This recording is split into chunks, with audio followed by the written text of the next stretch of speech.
नरेश मीणा के साथ जो भीड़ है मैं पहले वो दिखाती हूँ आपको, हालांकि आपने इतनी देर से तो देख ही ली होगी। अब एक बार आपको एक दृश्य दिखाते पीछे से कि नरेश मीणा के साथ कितने लोग हैं। ये है वो हुजूम जो नरेश मीणा के साथ आया है, न जाने कहां कहां से लोग जो है नरेश मीणा के साथ आए हैं। तस्वीरें आप मेरे साथ देख सकते हैं कि भरतपुर पीछे नहीं है, करौली पीछे नहीं है, दौसा पीछे नहीं है, न जाने कहां कहां से लोग नरेश मीणा के साथ आए हैं। और ये सभी जो है एक आवाज के साथ नरेश मीणा के साथ आ गए हैं। और आपको एक बड़ी बात बताऊंगी कि नरेश मीणा ने जो है एक सेना तैयार कर ली है अपनी, उसका नाम दिया गया है बीएसएस यानी कि भगत सिंह सेना।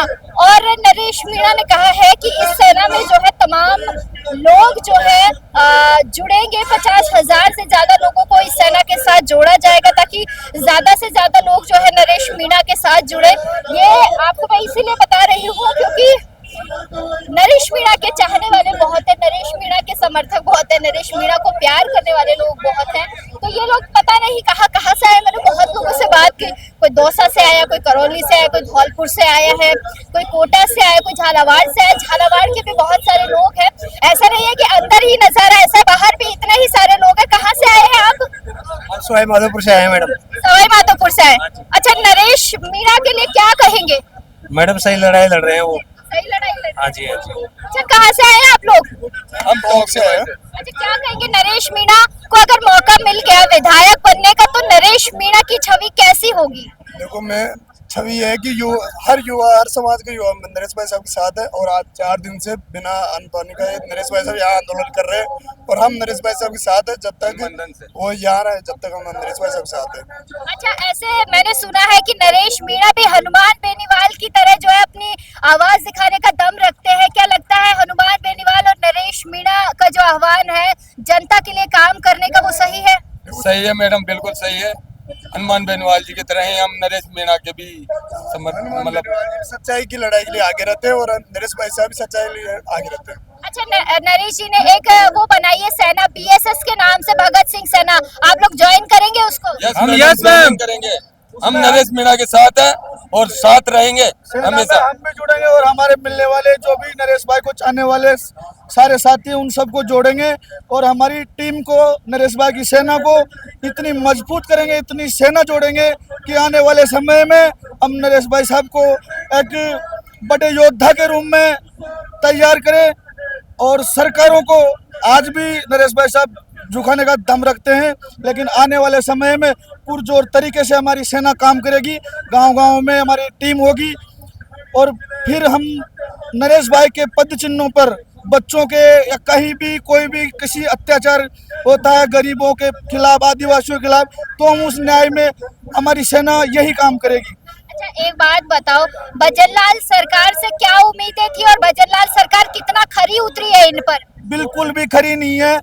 जब हेलीकॉप्टर से लोग मरे, हेलीकॉप्टरों में, एरोप्लेनों में कौन घूमते हैं? पैसे वाले घूमते हैं। वहाँ जो बच्चे मरे थे वो आदिवासी थे, दलित थे, वो बिल्कुल गरीब थे, उनके रहने के लिए। कुछ लोग तो ऐसी, एक माँ तो ऐसी है जिसके 2 बेटे थे, दोनों ही उस हादसे में मर गए। एक माँ ही समझ सकती है उसका दर्द, भजनलाल नहीं समझ सकता। उन जो हेलीकॉप्टरों में उनको 1-1 करोड़ रुपए और जो स्कूल हादसे में मरे जो मासूम बच्चे थे उनको बकरियां दे के सरकार राजी करना चाहती है और आज हम इन बकरियों को वापस भजनलाल सरकार को वापस देंगे नरेश भाई साहब के नेतृत्व में। भाई, एक बात बताओ, क्या बकरी देना ये साबित करता है कि आदिवासी हमेशा आदिवासी ही रहेंगे, उनका कोई अस्तित्व नहीं है? ये सरकार ये साबित करना चाहती है? बिल्कुल यही करना चाहती है और हमें बकरियां नहीं चाहिए, हमें किताबें चाहिए, हमें शिक्षा चाहिए। और बकरी देकर उसको साबित किया है कि आदिवासी हमेशा आदिवासी ही रहेंगे।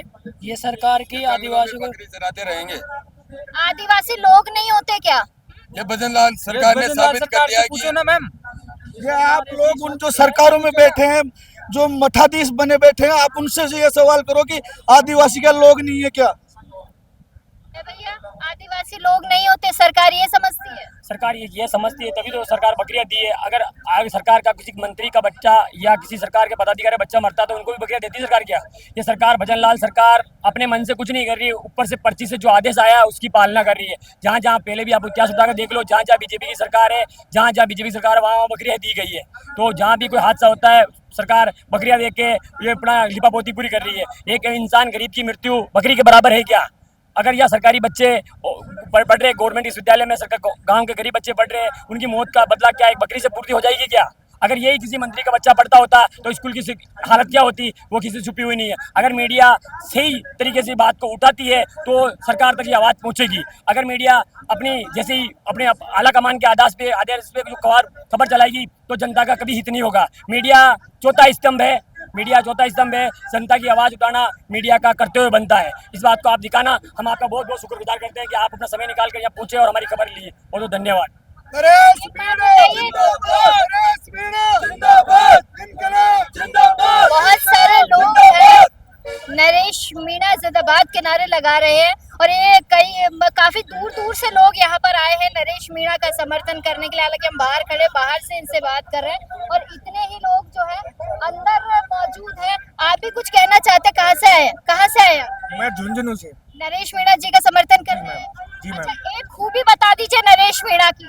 मैम ये बहुत ही बच्चों के लिए बहुत अपने पूरे तन मन से सबका साथ दे रहे हैं, बहुत ही बड़ी आदमी। आप लोग कुछ कहना चाहते हैं? नरेश मीणा के लिए कुछ कहना चाहते हैं?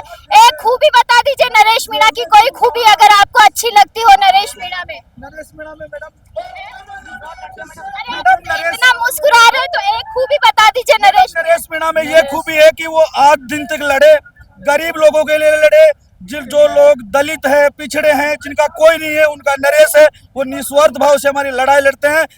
आज दिन तक हमने कोई ऐसा नहीं देखा कि नरेश भाई साहब ने कहीं किसी से पैसे लिए हो। कहीं भी मुद्दा देख लो, अभी झालावाड़ के बच्चों का मुद्दा देख लो, पहले देवली उनेरा से पहले चुनाव लड़े थे, अभी अंता से उपचुनाव होंगे, पहले भी चुनाव निर्दलीय होते हुए 60,000 वोट एक 13 दिन के अंदर मायने की रखता है। एक सोचने की बात है कि जो सरकारों में रहते हुए पार्टी के टिकट से वोट नहीं लाते, आज वो नरेश भाई निस्वार्थ जो हमारी सेवा करते हैं, उसी का प्यार है कि हमने भी उनको दुगना प्यार करके लौटाया है।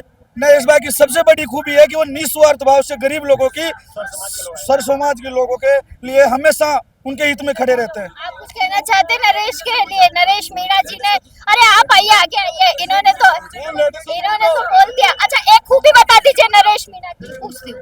हाँ, नरेश मीणा भाई साहब अक्की लड़ाई लड़ते हैं और वो लड़ते ही रहेंगे। अच्छा, नरेश मीणा जी को विधायक बना दिया जाता है तो नरेश मीणा जी कैसा काम करेंगे? एक नंबर काम करेंगे नरेश भैया, बढ़िया काम करेंगे मैडम। और भजन लाल जी क्या काम कर रहे हैं? भजन लाल जी कुछ भी नहीं कर रहे, बकरियों का काम कर रहे हैं। भजन लाल जी बकरी दे रहे हैं। भजन लाल जी जो 8 बच्चे मरे हैं माँ झालावाड़ में, उनको बकरियां दी हैं, ये काम कर रहे हैं भजन लाल जी। और क्या कर रहे हैं? धनबाद से आया हूँ मैं। अच्छा, क्या कहना नरेश मीणा के लिए? नरेश मीणा की कोई खूबी जो अच्छी लगती हो?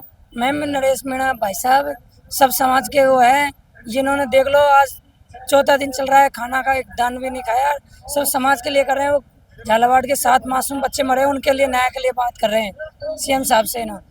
चलिए, बहुत शुक्रिया।